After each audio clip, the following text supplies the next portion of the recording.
On episode 370 of the 40 Plus Fitness podcast, we meet Ruby Warrington and discuss her book, Sober Curious. You can find the full show notes for this episode at 40plusfitnesspodcast.com/370. Have you decided you're ready to make a change? To reclaim your health and fitness? The 40 Plus Fitness podcast is here for you. I'm your host, Alan Meisner. I'm an NSAM certified personal trainer with a specialization in corrective exercise and fitness nutrition. Let me be your coach as you find your way on your health and fitness journey. All right, let's go. Our guest today is a lifestyle writer and former features editor of the UK's Sunday Times supplement. She's the founder of Numinous, an online magazine that bridges the gap between the mystical and the mainstream. And she's also involved with a Sober Curious event series called Club Soda NYC. Today, we're going to talk about her book, Sober Curious. Our guest today is Ruby Warrington. With no further ado, here's Ruby. Ruby, welcome to 40 Plus Fitness. Alan, thank you for having me. I was really happy to be able to review your book, Sober Curious, because it's about a year ago, a little over a year ago now. I did an alcohol challenge. I like to do challenges for the listener, and so I'll go out there and I'll say, okay, let's do this squat challenge, and I'll get people to sign up. Or I say, let's do a sugar challenge, and people sign up. And then I posted for the alcohol challenge, and basically the challenge was to not drink for 28 days. Mm. And, I got very interesting feedback from people, and it put me into a lot of, I guess, what you would call the firsts, sober firsts. Oh, yeah. And all the uncomfortableness that can happen with that. So I experienced a lot of what you talk about in the book just by doing my 28 days.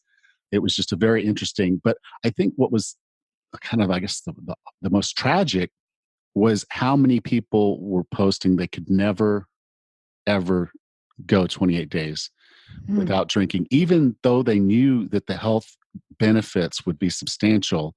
They just couldn't take that step. And that's why I think your book, Sober Curious, is actually a very good book in the approach that it's taking, which is very different from a lot of other models that are out there. And so I guess I want to just kind of start with, beyond just the basic health aspects and whatnot, what are the positive side effects that you've experienced going through your journey with Sober Curious? Well, first of all, thanks for sharing your story and for sharing the kinds of feedback that you got. And I think it's just so interesting, as you pointed out, how we're prepared to invest so much time, money, and energy in looking and feeling great and putting everything into our fitness and wellness regimes. And yet when it comes to alcohol, people are so reluctant to even consider taking it out. And I think that just speaks volumes to our emotional attachments to alcohol, whether or not we might perceive ourselves as having a problem with drinking. I think that the thought of, 28 days out of your entire life without alcohol, which is such a small, it's a drop in time, it's a minute in time, I think it just speaks volumes, really. So I guess the biggest benefits for me have been, there are just so many. I'm not sure even where to start. I'd say one of the biggest benefits is just feeling overall more energized. And I think that's a result of getting repeatedly, night after night, of actually properly restorative sleep, which I didn't really realize how poor my sleep quality was until I removed alcohol and began to get really properly restorative sleep most nights. I wouldn't say that happens every night. Of course, there are other factors that play into the quality of my sleep, but by and large, my sleep is just so much better. And that has a knock-on effect in terms of, my overall energy and vitality. But not only that, the knock-on effect of having that much more energy is I feel more confident, I feel more inspired, I feel more capable, I feel better equipped to deal with whatever my day might want to throw at me, So better sleep leading to more energy and just an overall sense of feeling more like I got this, like just more confident and capable in my life. Those are some of the kind of biggest well-being benefits, I suppose. in terms of specifically speaking to kind of fitness, I guess I'm much more inclined to actually get my workouts in.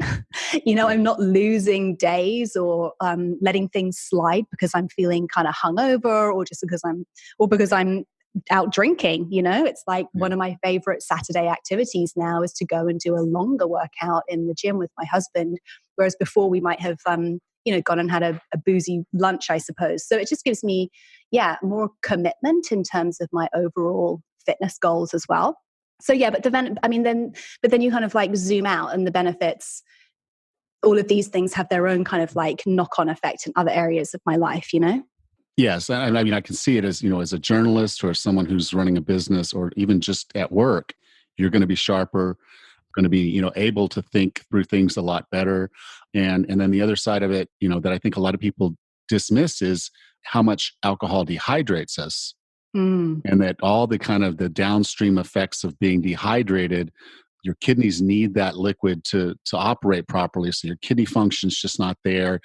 Obviously, we know that there's some liver function issues as well if you're drinking all the time. So there's so much out there. Now, one of the things that I thought was really important, and you brought this up in the book, was that we need to be careful as we're going through this. And I think this is with anything that we do where we're working to improve our health, is to not want to be that person that's out there evangelizing and saying, because everybody expected me to do that. We'd go out for dinner and I'd order water, and we go around and everybody just sort of was like, then kind of squeamish about what they were ordering and how much they were drinking, and thinking I was watching them. I was like, no, you do you, I'm doing me. And I'm not out here to change you unless you're interested in, joining me on this journey. But this is my 28 days and I'm not here to do anything different. Can you talk a little bit about that impulse to want to be the evangelist, so to speak, as it comes to this? Yeah. I mean, even I think in traditional kind of recovery circles, there is a phase that's recognized that's known as the evangelical phase. And I think it's like with anything, if we discover something that has a really amazing benefit to us, we naturally want to share it with the people that we love and that we care about. If you discovered a new workout that you were feeling so psyched about, you would probably like the CrossFitters, right? Yeah. Or like I used to be with Bikram yoga. Yeah. You've got to try this. It feels so amazing. You'll love it. You'll love every minute. It's going to change your life. It's a very natural urge. But I think with something that is so emotionally fraught for a lot of us and can bring up a lot of judgments, be that judgment of other people, judgment of ourselves as well. You have to tread very carefully. And I talk in the book and also in my own life, I'm very careful to always talk about this within the context of my own experience. Because the other thing that's important to say is every body is different. The way my body processes alcohol and the negative impact that I wound up realizing it was having on me will be very different from the next person. So it's not really my place, especially considering as I'm not a fitness or a medical professional, to go around telling everyone else what they should be consuming or not. All I can really do is just, like you said, live by example. And if someone is intrigued and wants to ask me more, then great. You could also then say, well, hey, you just went and wrote a book about it.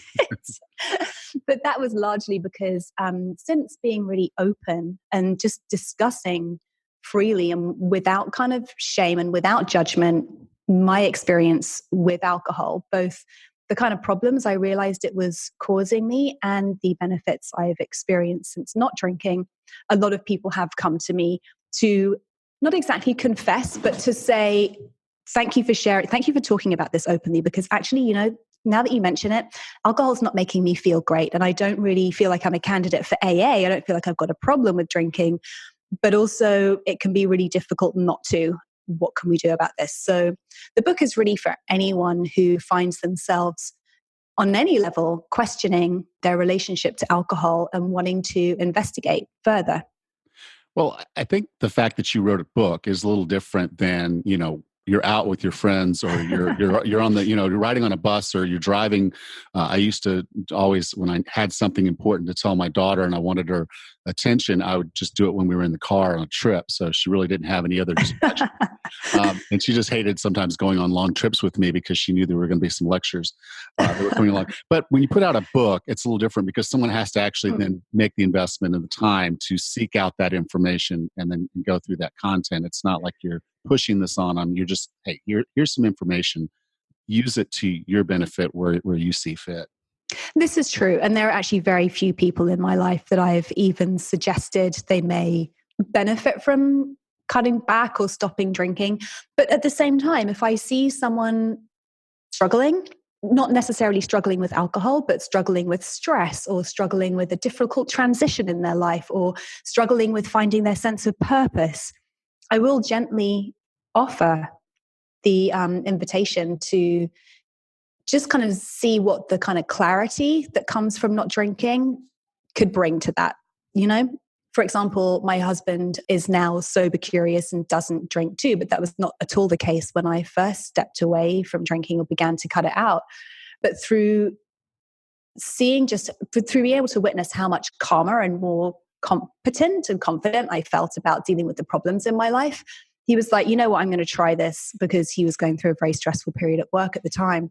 And within a few weeks was just feeling, just so much calmer and so much more able to deal with those stresses.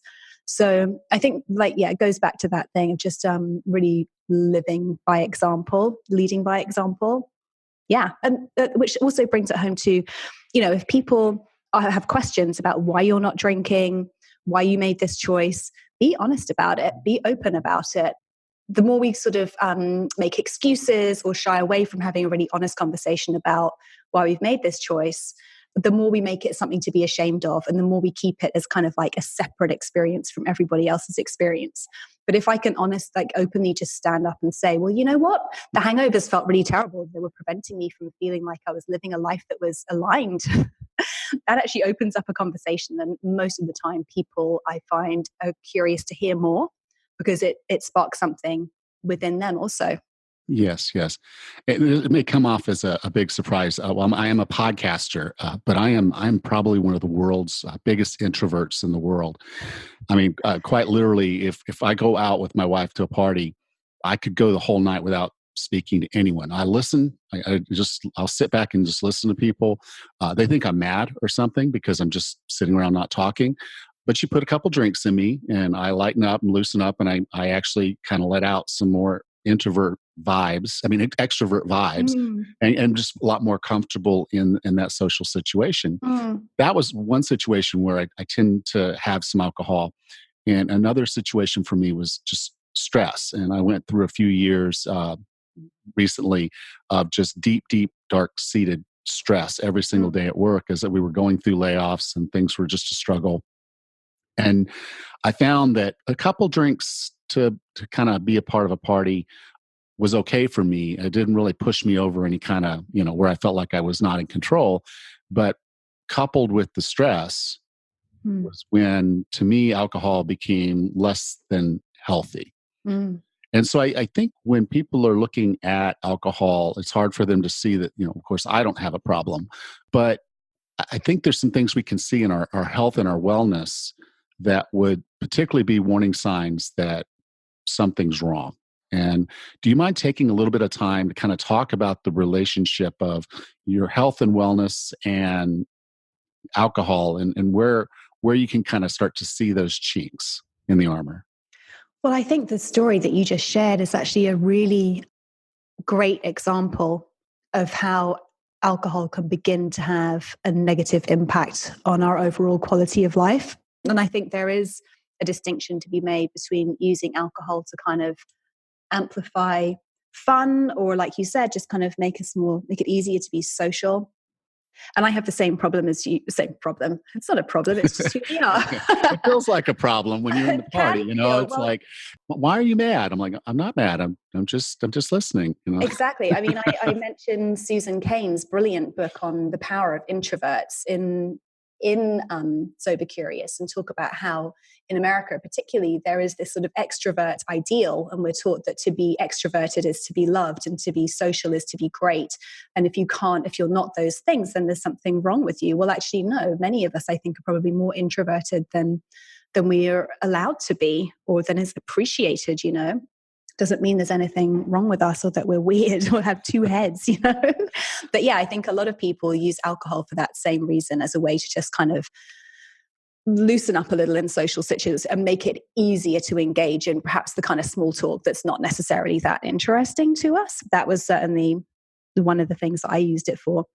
But then when we start using it as a way to mask or numb out or press pause on more negative feelings that we're experiencing, stress, overwork, overwhelm, fear, these sorts of things, is I think when it can very quickly become more of a partner than just a friend, something that we feel like we need and are relying on to feel good or to feel relaxed. And I think that it can then, there's more of a likelihood that we'll become negatively attached to it, I suppose. Not to say that we can't form an emotional attachment with alcohol when we're using it for quote unquote positive drinking situations also. But I also think, and this is just, speaking purely anecdotally, for me and for many people I know, if I'm drinking to suppress negative emotions, when the alcohol wears off and the hangover sets in, it all comes back feeling 10 times more overwhelming. It's like those, I often say, unprocessed feelings never die. They just come back like as zombie feelings that want to kind of eat our brains.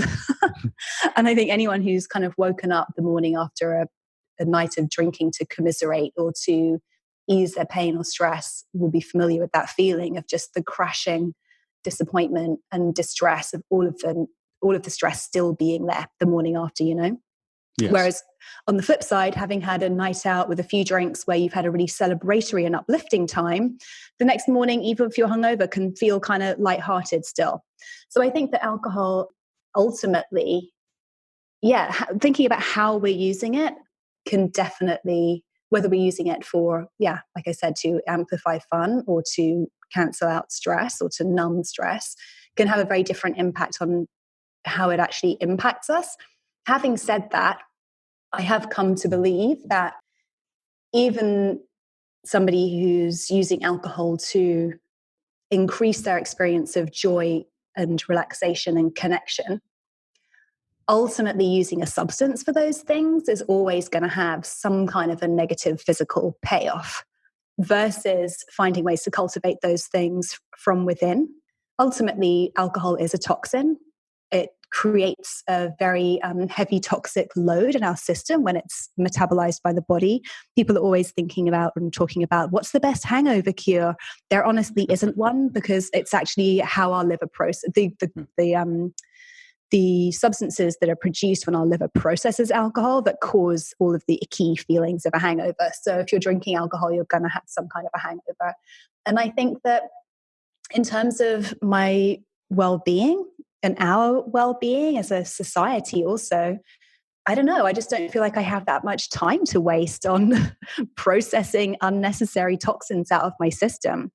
But this is also, going back to the socializing thing, it means that I do a lot more of my socializing during the day now. I do a lot more of my socializing one-on-one. I go to a lot less parties. So a part of my work around this has been getting okay with my inner introvert, loving her and giving her what she needs to have a vibrant social life and good connections with people, which doesn't necessarily look like the kind of social life that everybody else says I should be having. If that makes sense. Oh, it does. It does. The interesting thing was I met my wife at a bar. Right. And so, for the first several years of our relationship, that's where we would typically want to spend our weekends. And what I find is, for a lack of a better word, and you called it in the book, you kind of went into it as like emotional intelligence. And I think as we've just kind of gotten a little more mature, that's less of something we need when we can just actually spend some time together. We don't have to be at the bar and we don't have to be drinking. Having a nice dinner at home sans alcohol is a perfect evening for us now. Mm-hmm. Now, as you're looking at, emotional intelligence and making better life choices, can you kind of talk about how those are related? Because I think it said a little bit earlier, when you talk about when you don't drink, you wake up the next day more energized with better thought processes, and then that kind of snowballs, right? Mm-hmm. I think, this thing about emotional intelligence, there's a whole chapter on this in the book, and it's really about we don't get taught in school how to listen and respond to our emotions. And then in the wider society, some emotional and feeling states are celebrated and others are to be avoided at all costs, right? When ultimately, like, all of our feelings are there to help guide us towards the right decisions for us, whether to guide us towards more of what's good for us or whether to guide us away from things that are maybe not so much in alignment. And when we're manipulating our feeling states, whether it's to feel more good feelings or feel less bad feelings, we become disconnected from what's giving rise to those feelings in the first place. And so this idea of emotional intelligence is really about learning how to be with any of our feelings as and when they're arising, so that we can really understand what's giving rise to those feelings and then begin to make decisions for ourselves and our lives based on how we feel about what's happening, which is quite, maybe that sounds quite simple, and it can be, if it's not something we've been taught how to do and we're not used to even having that kind of inner dialogue with ourselves, it can feel a little confusing or overwhelming at first, but it is absolutely natural. And taking alcohol out of the equation really allows us to kind of like touch base deeply with how we're feeling. And a little bit about what you said in terms of not feeling like you need alcohol in your relationship anymore. I don't know if you experienced this at all, but for myself, I've always had a fantastic relationship with my husband. It's always just been very easy and very connected, and we've always felt very, connected to each other, I suppose. And similarly with many of my close friendships. But actually removing alcohol from those relationships, both with my partner and with other friends, I've experienced an even sort of deeper level of intimacy, emotional intimacy, I suppose, that I don't think I could have experienced if we'd continued drinking together. And it can be as simple as telling my husband or hearing from him some stressful things that have been going on in our lives sober. We really feel the impact of that, and we really feel the impact of each other being able to empathize with one another. And it's a very kind of holistic conversation. If we'd have been having the same conversation in a bar over a couple of drinks, there's always a slight disconnect because there's always a kind of a lens between you and the actual physical experience of being in that conversation. Again, I hope that makes sense, but it's just it does. There's like a nakedness almost when you're communicating and communing with people when there's no alcohol, if you can muster the courage. Yeah. Well, the way I kind of think about it is you're talking more in the first person when you're sober than when you're drinking. When you're drinking, all those bad thoughts, all those things, they're almost as if you're telling someone else's story. Yes. Because you're not really experiencing them in the moment. It's a really good way of putting it. Yes, exactly. And that for me has been another revelation, really. And it's, I've had that situation with family members as well. Like, I feel so much more connected to my brother now and to my mother and both my parents, actually, just as a result of being fully present in all of our communications. Absolutely. Now, you go with the concept of sober curious. So I want to circle back around to that because you have a definition, I guess you call it sober curious, and then you have sober. I think there are people who are really good at moderation. There are people who are not. So you had to kind of go through this experience to figure this out, and that's what kind of led you to the concept of sober curious. And I think the way I kind of pulled that all together was with that simple question that you ask is, would my life be better without alcohol? Sounds so simple. It does sound simple, but that's what I'm saying. That's where the depth of this book came from is, it was not sober curious. Alcohol's bad for you. Don't drink anymore. The end. Your book was a lot deeper because it really kind of talked about these concepts of abstinence versus saying that you're going to allow yourself the intelligent decision when and how you're going to use alcohol. And actually, that's led you to use alcohol much less. Mm-hmm. Absolutely. For me, this feels like a very sustainable approach to changing my drinking habits in the long term, which ultimately I had got to a point where I realized that needed to happen through repeated attempts at moderation. And by that, I mean saying, I'll only ever drink 2 glasses of wine, or I'll only ever drink at the weekend, or I'll only ever drink on vacation. Invariably, that would lead to me drinking as much as I had been before, which in my case was I was probably drinking 4 nights a week, moderately to heavily, I suppose, heavily at the weekends, and just a few glasses of wine maybe during the week. So this idea of being sober curious, it's really about, yes, allowing yourself the space rather than. So I'll backtrack a little bit. So the moderation didn't work for me. The idea of complete abstinence for me was almost like putting alcohol on this pedestal of dangerous, unacceptable, but also still special, right? This is so pleasurable that as soon as I drink it again, I'm not going to be able to resist and I'll be back where I was before. It almost kept it in that kind of vibe for me. Whereas I have taken alcohol off the pedestal, just put it on the ground in front of me. I've been like, right, I'm going to look at you. I'm going to examine you. I'm going to be really, really honest with myself in this questioning of my relationship to alcohol. And as a result of that, just completely allow alcohol to become something different in my life, like to completely almost recategorize alcohol in my life. So the sober curious questioning really means to ask a question anytime there's an impulse, an invitation, or an expectation to drink, whether it's an expectation on your part or in the eyes of others. And they may be questions like, well, how is this drink really going to make me feel? Like now, in an hour, by the end of the night, tomorrow? Why is there so much pressure for me to drink? Why do I feel the need to drink in this situation rather than just showing up as myself? What's going to be the longer term impact if I continue drinking regularly, socially on my life? And then just being really, like I said, being really honest with your answers to those questions. And for me, it's led me to a point where I now have almost recategorized alcohol as like a class A substance to be treated with extreme caution, that it's just off the table for me, but not in a way that it's prohibited, in a way that I have no need for that in my life, in the same way that I have no need for heroin in my life. Yeah. You know? Absolutely. As I got through, I was thinking about this concept in relation to kind of my lifestyle and the things that I'm doing. One of the things that I enjoy is I will go through what I call periods of feast and periods of famine. I'm down here in the South, and I love college football.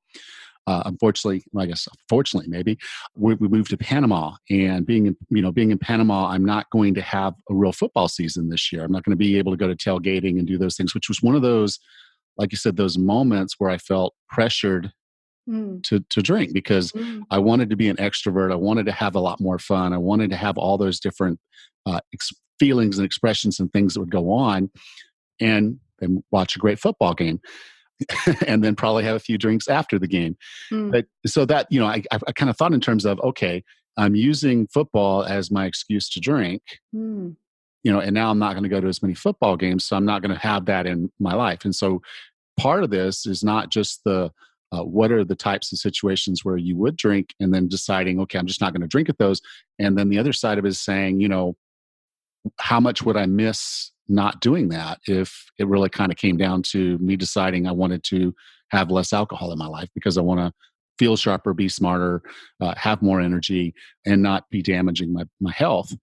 And so I just call it, I'll round it up for me to sit there and say, I probably need to just have fewer drinking events in my life. Mm-hmm. I mean, yeah, I guess that is one way to think about it. And I like the fact that you identified I was using this football experience as an excuse to drink. And I think when I talk about, if you try moderating by saying, I'm only going to drink on special occasions. Well, what is the occasion or the drink that's special? Would you still want to to participate in this thing if there wasn't any alcohol? Would it still be a special occasion for you? And that's, again, something to question. Why is alcohol so special to you? Why is it so hard to relax in those situations? Why is it so hard to bond or feel the camaraderie that you want to experience without alcohol? And that's when we get into some of the deeper questions.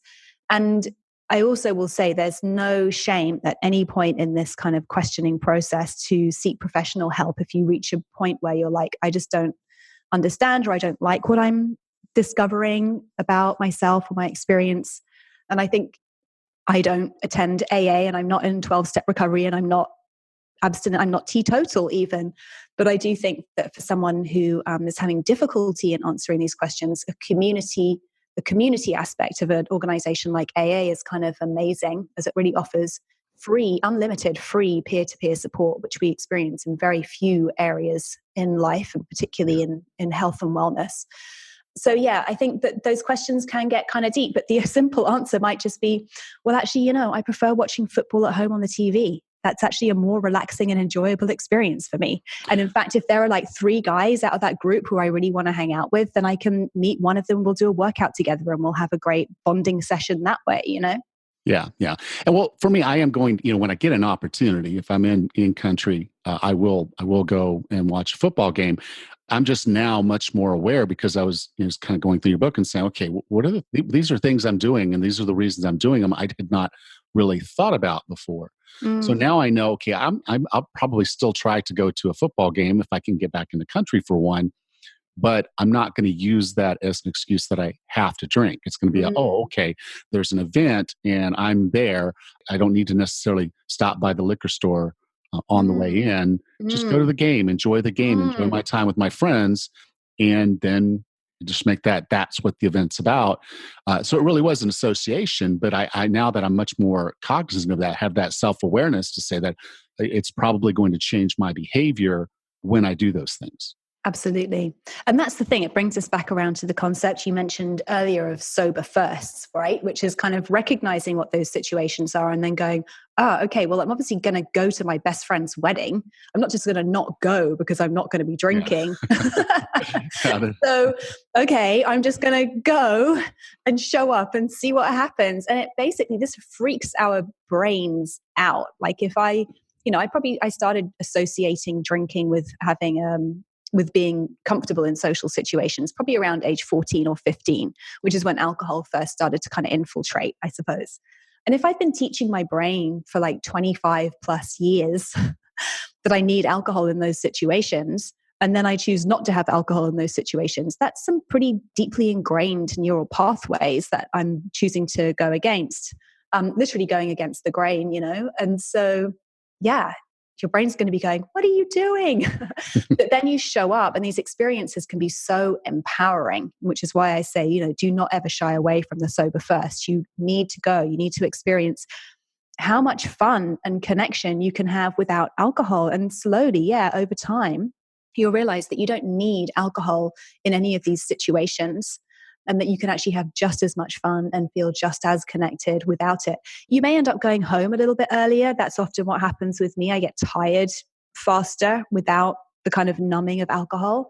And then the other thing to say is that, if you're not drinking and everyone else around you is drinking heavily, after a few hours, there's going to start to be a disconnect in conversation and things like that. And again, nothing wrong with that on either side of the fence, and no shame at all in taking yourself home early and saying, okay, that was great. I had fun, and that's going to be the end of the night for me, Yes.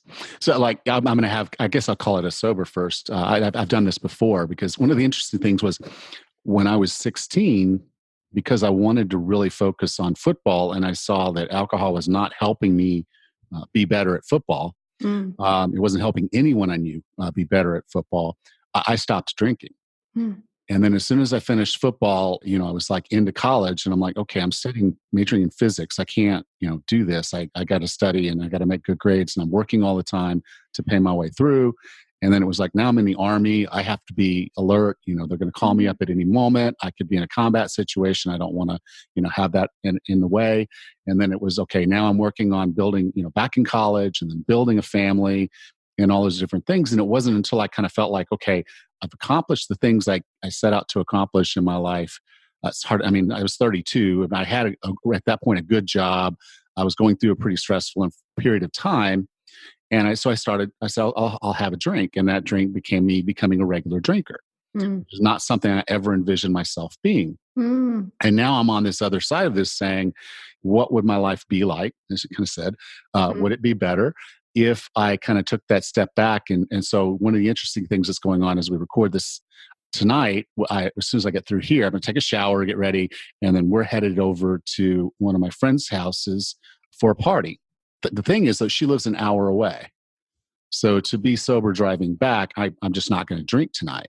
Mm. Kind of made that decision. I'll be the designated driver, and I'm going to, I'm going to have to be social, but I know I'll probably be a little bit more of the introvert of the party.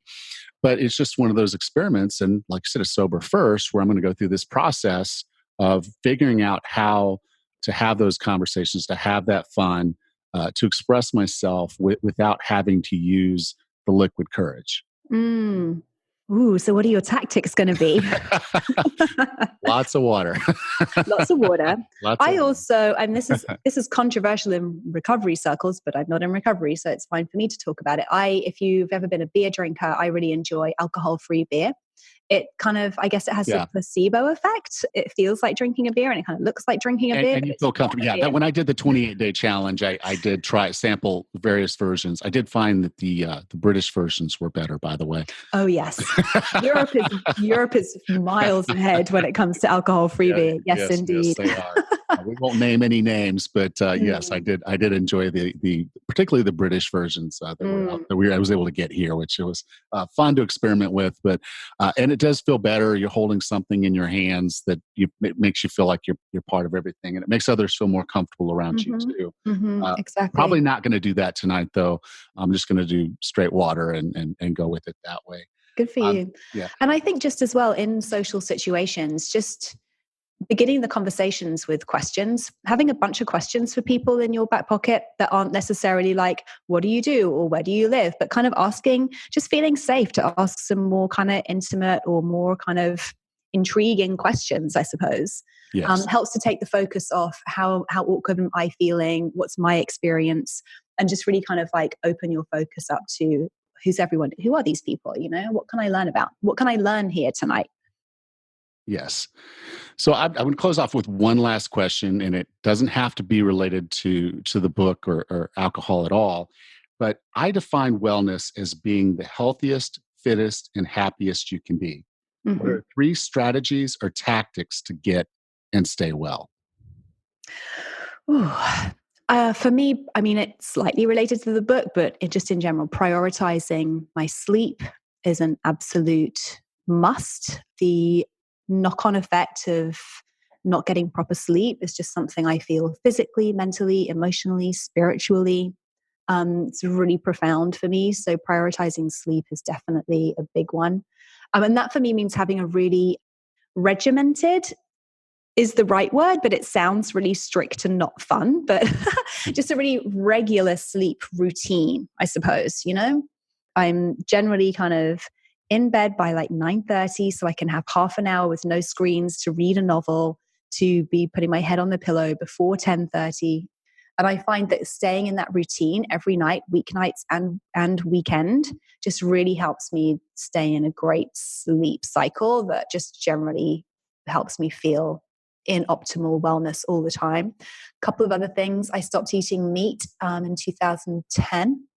That had a really huge impact as well, just on my overall, for me personally, sense of well-being. And the thing I didn't mention actually about another one of the huge benefits for me of cutting out alcohol is that I had previously suffered from quite persistent, if not dramatic, IBS symptoms. And that lessened dramatically after I stopped eating meat. But then when I cut out alcohol, it really completely went away. And I don't have any gut issues anymore, which, again, it's something that anyone who's experienced IBS or kind of like digestive problems, it can really have a detrimental effect overall on your sense of well-being. So I guess those things like looking after my gut, getting really good sleep, they're probably my, at the core And that's, it almost goes without saying that I do some kind of movement practice every day and I meditate every day. Like those are the other things. But I'd say with the sleep and the gut health, I could probably be pretty good with those. Awesome. So, Ruby, thank you so much for being a part of 40 Plus Fitness. If someone wanted to learn more about you or the book, Sober Curious, where would you like for me to send them? Well, I recently reinstated my personal Instagram account, which is just at Ruby Warrington, and that has most of the information. I'll be posting about all the events, readings, etc., about the book that are coming up. I'll be hosting a couple of retreats in the US this spring and summer, one on the West Coast in May and one on the East Coast in July. And my website is the-numinous.com, which is a whole other conversation. But a part of what I do is I have a spiritual wellness website called The Numinous. So yeah, you can find me there or at Ruby Warrington on Instagram. Okay. Well, you can go to 40plusfitnesspodcast.com/370, and I'll be sure to have the links there. So, Ruby, again, thank you so much for being a part of 40 Plus Fitness.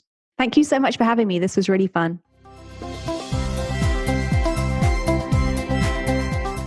Ruby certainly gives us some food for thought as it comes to alcohol and alcohol consumption. So I hope you take this to heart and that this episode was able to help you. And if you do find what I'm doing here, the podcast, the book, and all of that valuable, I really would appreciate if you would give us a vote on the Author Academy Awards. I'm really, really interested in becoming a finalist for this award so I can go up there and be a part of the community. So if you can go to 40plusfitnesspodcast.com/AAA, you can go ahead and vote. We're in category for health. And right now that's on something like page 7 of 16. So you have to scroll through a bit before you find it.